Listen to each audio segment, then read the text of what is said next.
you have all sorts of photography. There are, you have album covers, you photograph musicians, you photograph landscapes, everyday people. But with some of the musicians, since that's your passion in addition to photography, some of them that I looked back on, did you get to listen to the albums before you shot for the covers?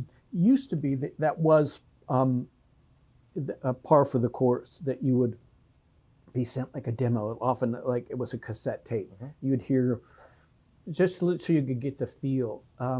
I came into doing record covers near the end of the life of the heyday.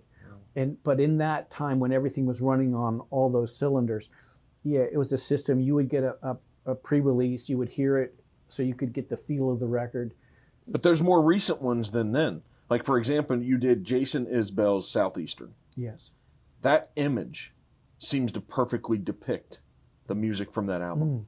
I think when my pictures are best, they're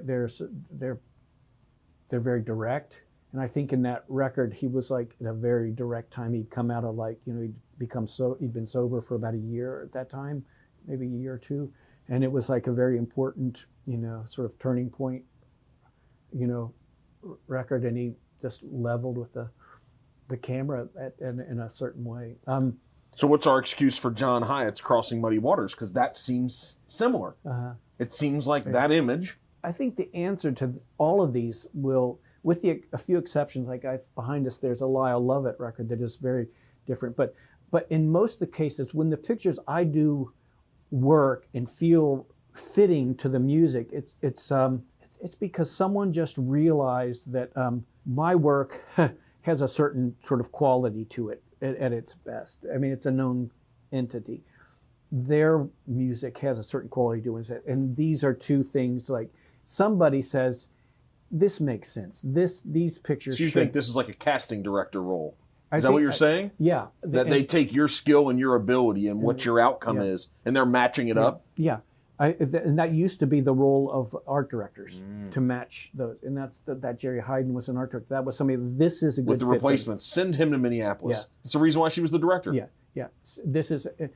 It's gotten harder. Now, younger photographers, I think, are dealing with a different situation, because more often than not now, it's like there is not that.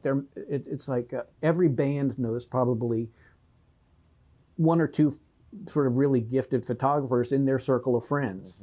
There's not someone that with a little perspective saying this fit is a good fit for this. Anyway, but I will give you an example relative to John Hyatt in a more recent, because I've done I think 3 or 4 of John's records. The most recent one, he actually came to Cincinnati for, and I remember a phone call. What do they call this? Phone calls when there's more than one people. Too many people on the call. That's what it is. Too many opinions. But you merged it. It was a group call. It was Zoom. It was something. It was a group call. Yeah. With his management, somebody from the record company, leading up to like this photo shoot, and they had asked me like, well, Michael, what kind of locations have you got in mind? What you like? If we're going to pay you, we want to know what we're getting. What are we getting? And that's and I'm always a bad one for that. It delves into like, get off my creative bus. I'm on this thing, right?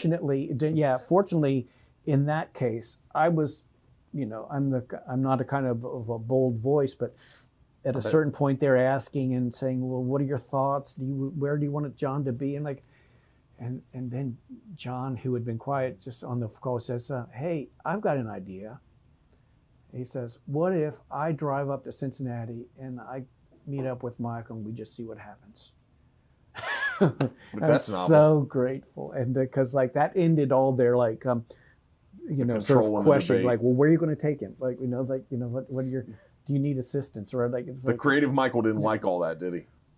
No. And I've, there were a few years when my work was more popular, where I would get calls from people that didn't really know my work, but because I'd done maybe an artist that they recognized that was in the genre, like a Lyle Lovett. Well, we have another artist that's roughly in that genre. We'd like to maybe hire you. And they didn't really want me. What they wanted was, I don't know what they wanted. They wanted some association with another artist, and I would be called in and to like photo shoots, and I did not have the wisdom at the time to say I'm not the right person with it. I remember even one shoot photographing Loretta Lynn's daughters who had a record coming out, and I was getting ready to drive down for the shoot, and somebody from the record company said, "Great, we're looking forward to it." It was going to be over 2 days down in Nashville, and they said, "Do you have?" Who are you bringing with you? Who are your assistants? And I said, well, I don't have any assistants. And they said, oh, that's not going to work. So you have to have an assistant. And I guess it was all part of this like dog and pony show. Yep. Like there are trailers, there's hair and makeup people. And I brought my dad had retired. He was an asbestos worker, but he loved country music. So I don't know what I was thinking. But I said, so I brought my dad with me. All he did was sort of like chat people up the whole time, but like at least I had an assistant. And you probably got paid for having an assistant too. Yeah. So, and then also the last one, a local musician here to Northern Kentucky just recently did a 10-year anniversary for an album cover you did for Jeremy Pinnell. Yeah. And that perfectly also, the album is Ohio and Kentucky. Mm-hmm. He has a tattoo of Ohio and Kentucky on either side. That image, it really depicts that music in that album. I think that would be going back to what we talked about earlier, and also maybe resonant with like your thoughts about the Jason Isbell and the John Hyatt. It's like these are Jeremy, all the artists you've just mentioned are people who are digging for something that's actually rooted in their music.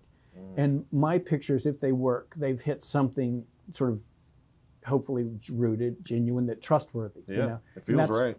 I just want to put a disclaimer on myself. There's also kinds of music that my work was totally inappropriate for. For example? Somebody like that's a pop star, or like a Madonna. Somebody that is where it's about an image, where there's like, we are creating an aura. You want to document, you don't want to create. Thank you, yes. I'm not there to build something up. I'm here to like sort of capture what is. Yeah. I'm fascinated, but I want to talk about some of these. You brought up Lyle Lovett. Yeah, that's a bit of an outlier. That's wild. Why is that an outlier? Oh, in terms of like me just sort of like responding to a person in a certain kind of light.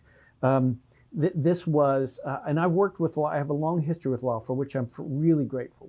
I've done all his covers since 1992 we first met, and Joshua Judges Ruth. I did all the inside pictures, not the cover. And he's a really strong man of his word. Anyway, but so he had promised that another photographer would do that cover, and he kept his word. But from there on out, I've done all this. But that was for a record called Release Me. It was his last record on an sort of an unhappy relationship with a record company. So it was like a bit of a jab at the record company. But there's also the song, please release me, let me go. He was telling them they were number one, with even the album name. So that was saying he's all bound up and release me. Is that indicative exactly of that? So, and but that idea was being explored. When I work with him, it usually happens over a series of days, and it's basically hanging out. Unusual because most of the people just want to be done with the photo session. And I'm fine with that, because being photographed is not an enjoyable thing for most of us. But Lyle tends to like, well, we'll come to Texas, we'll spend a few days. I've got these places to go, and we'll take some pictures. So this is like in the course of like a few days, and we went up to where he was training some horses, because he loves horses, and we were in Oklahoma, and it was this weird. They're like there had been like the beginning of a housing development. So they graded some land. It was flat out there, but they made like streets. But then it had gone. It was overgrown. They didn't build dormant. on it. It was it was. I don't know if it. By now it may have been, and it was adjacent to the ranch where he was training. And he had said, well, Michael, one thing, there's these maybe I could have one of the really big cowboys like with arms like holding me, and we tried different things. And then he saw somebody doing something with rope earlier in that day when he was out working with the horses, and he said, Michael, won't you try, maybe So he had somebody wrap him up with rope, and we made some pictures. And then I had said, Lyle, we really need to do some pictures at some, because he was busy the whole day.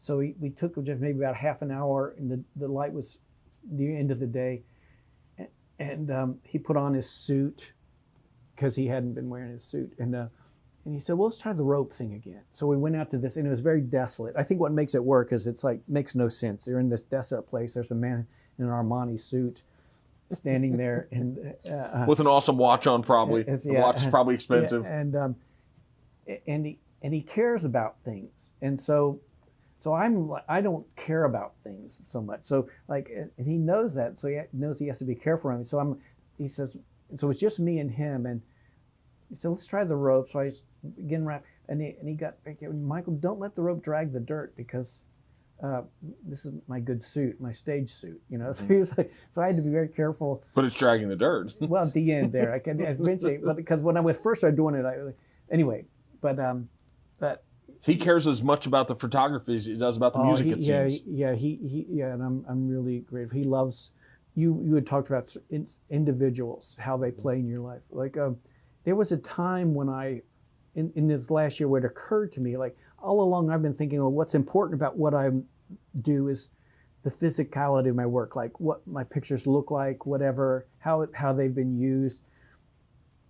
But what I'm realizing, what really and this goes back to the Lyle thing, is like the real important thing has been the time I've spent with these people. The actual time with the people is, I think, really what my work has been about. And that's what I love that there is an artifact. There's a picture that may be associated with the time in their life. What really matters is relationships. Yeah. It matters in every part of life. In business and personal life, that the deeper, the stronger, the more committed the relationships, friendship, interpersonal relationships, the better the outcome. Yeah. Because you get to a moment where, when there's such a level of trust and commitment, it can just be free and it can naturally happen. You can document reality versus trying to make it up and make it happen. Yeah. Yeah.